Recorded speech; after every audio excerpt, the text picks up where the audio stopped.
This is my first breadboard circuit. This is the second time I've turned it on. The first time I turned it on, it worked. It didn't have a camera available. And look at that, a blinking LED. That's all it does. But you know what? I'm just kind of pleased that it worked first time.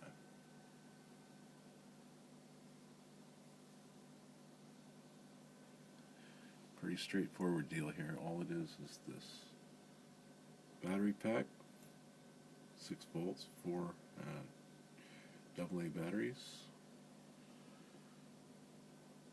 an LED, 3 resistors, a 555 timer chip, and a capacitor. And all I did was plug everything in according to a schematic and actually interpreted it right, and it worked the first time. So I'm happy about that.